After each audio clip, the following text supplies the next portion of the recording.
მოგესალმებით, თქვენ უყურებთ პრაქტიკული სროლის არხს. დღევანდელ ვიდეოში ვისაუბრებთ რამდენიმე საწყის პროცედურასა და ვარჯიშზე, რომელიც დაგვეხმარება სროლის ტექნიკის დახვეწაში. ნებისმიერ აქტივობამდე, რომელიც გულისხმობს იარაღის გამოყენებას, აუცილებელია გავიაროთ ადმინისტრაციული პროცედურა. რაც გულისხმობს როგორც აღჭურვილობის გადამოწმებას, ასევე იარაღის მორგებას, იქნება ეს კონდახის სიგრძის რეგულირება, კოლიმატორული სამიზნის შემთხვევაში მისი ჩართვა და შესაბამის მაჩვენებელზე დაყენება და ასევე ჩვენი შაშხანის დატენვა. წმუნდებით, რომ ჩვენი იარაღი განმოხტულია. ამის შემდეგ ვათავსებთ სავაზნე კოლოფს, დავუშვებთ საკეთს. გადასატენილ სახელურს გადმოვწევთ ნახევარზე და ვიზუალურად ვაფიქსირებთ, რომ ვაზნა არის სავაზნეში. ამის შემდეგ დავუშვებთ და დაშვების დროს უნდა გავითვალისწინოთ, რომ დაშვება უნდა მოხდეს სწრაფად და ინერციით, რადგან ხელის მიყოლებით ნელა დაშვების შემთხვევაში შეიძლება საკეთი ბოლომდე არ დაიკეტოს. შეგვიძლია გამოვიყენოთ მეორე მეთოდიც, რადგანაც ვაკვირდებით სავაზნე კოლოფში ვაზნის მდებარეობას, ჩავდებთ, გადავტენით, გამოვიღებთ სავაზნე კოლოფს და შევხედავთ, რომ ვაზნა სავაზნეში მიეწოდა, ანუ მდებარეობა შეიცვალა. დავაბრუნებთ სავაზნე კოლოფს უკან, დავწმუნდებით, რომ ის კარგად ზის და ჩვენი შაშხანა უკვე მზადაა სროლისთვის. ყოფილა შემთხვევები, როცა უშუალოდ სროლის დაწყების წინ აღმოგვიჩვენია, რომ ჩვენი იარაღი დატენილი არაა, ან კოლიმატორის ელემენტი ახლახანს დაჯდა. ასეთი სიტუაციების თავიდან ასაცილებლად არის საჭირო ზუსტად ადმინისტრაციული პროცედურის გავლა. რა თქმა უნდა, ვარჯიშის დროს ეს არის მხოლოდ რამდენიმე დაკარგული წამი, თუმცა არის სიტუაციები, როცა ეს რამდენიმე წამი სასიცოცხლოდ მნიშვნელოვანია. სწორად სროლა შემდეგი ძირითადი ფაქტორების გათვალისწინებას მოითხოვს. ეს არის დგომი, იარაღის ჭერა, სამიზნის გასწორება მიზანთან, სუნთქვისა და სასხლეტის კონტროლი. თითოეული ეს თემა საკმაოდ ვრცელია, დღევანდელ ჩვენ ვიდეოში კი ძირითად მომენტებზე ვისაუბრებთ. დავიწყოთ დგომით. დგომის ძირითადი პრინციპია უზრუნველყოს მსროლელის სიმყარე და მოხერხებულობა. იდეალურ პირობებში ეს მიიღწევა ფეხების მხრების სიგანეზე გაშლით და სხეულის ძირითადი წონის წინ გადატანით. თავისებურად ეს დგომი საბრძოლო დგომის იდენტურია. რაც შეეხება იარაღის სწორად ჭერას, პირველ რიგში საჭიროა კონდახი მთლიანად ეყრდნობოდეს მხრის შიდა ნაწილს, რაც უზრუნველყოფს უკუცემის იმპულსის სწორად გადანაწილებას, იდაყვი კი უნდა იყოს ჩამოწეული. ამ დროს გარდა იმისა, რომ მცირდება ჩვენი სილუეტი, ასევე მაჯა უფრო ბუნებრივ მდგომარეობაშია და ნაკლებად იჭიმება. ასევე მნიშვნელოვან როლს ასრულებს ჩვენი დამხმარე ხელიც, რომელიც გარდა უკუცემის კონტროლისა, მთავარი მიმმართველია სხვადასხვა სამიზნეზე იარაღის გადატანის დროს. ჩვენი შაშხანის კონფიგურაციის მიხედვით ვიყენებთ რამდენიმე ტექნიკას. ხშირად კადრებში ნახავთ, რომ დამხმარე ხელი სავაზნე კოლოფთან აქვთ ხოლმე მსროლელებს.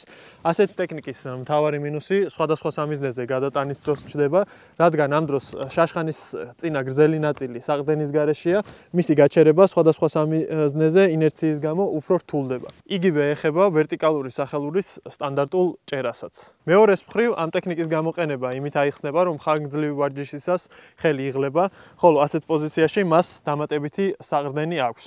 იყო დრო, როცა შაშხანის ძირითად სამიზნე მოწყობილობად მექანიკური სამიზნეები ითვლებოდა, თუმცა მე-20 საუკუნის ბოლოს ოპტიკური სამიზნეების გავრცელებასთან ერთად ეს ტენდენცია ჩანაცვლა და დღეს მექანიკური სამიზნეები დამხმარე როლში გვხვდება. გასროლაზე გავლენას ახდენს სუნთქვაც, რადგან სუნთქვისას იარაღი ჩვენთან ერთად მოძრაობს, ამიტომ საჭიროა სამიზნის მიზანთან გადაკვეთის მომენტში შევიკავოთ სუნთქვა და გავისროლოთ.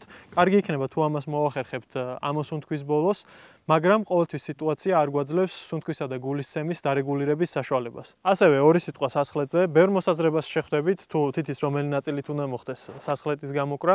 მე მხოლოდ ერთს გეტყვით, რომ საჩვენებელი თითი არც სასხლეტის კიდეზე და არც მის სიღრმეში არ უნდა იყოს, დანარჩენი კი ვარჯიშის ამბავია. გარდა გამოკრისა ძალიან მნიშვნელოვანია ეგრეთ წოდებული რესეტი, იგივე თითის დაბრუნება სასხლეტზე. უმეტესობა დამწყების სროლელი გასროლის შემდეგ სასხლეტიდან თითს სწრაფად იღებს, რაც შემდეგ გამოკრას არაერთგვარ ომას ხდის და სწრაფ სროლაში ხელს გვიშლის.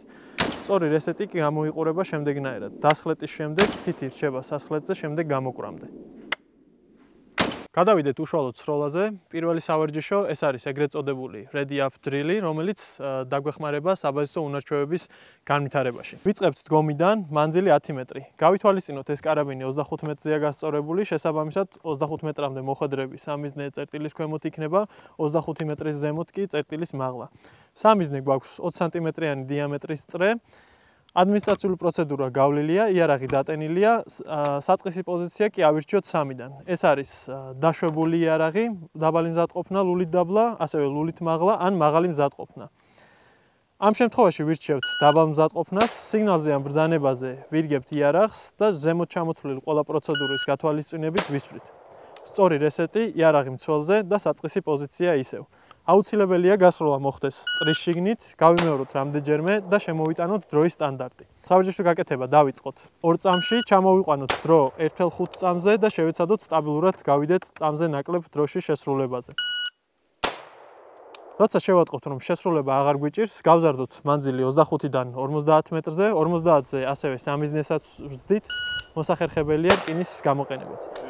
შეგვიძლია გასროლების დამატებაც, მაგალითად, ბრძანებაზე ვაკეთებთ კონტროლირებად 2 გასროლას. დავიმახსოვროთ, გასროლის შემდეგ იარაღს ეგრევე დაბლა არ უშვებთ, ჯერ ხდება სამიზნის გასწორება მიზანზე და უკვე შემდეგ იარაღის დაშვება.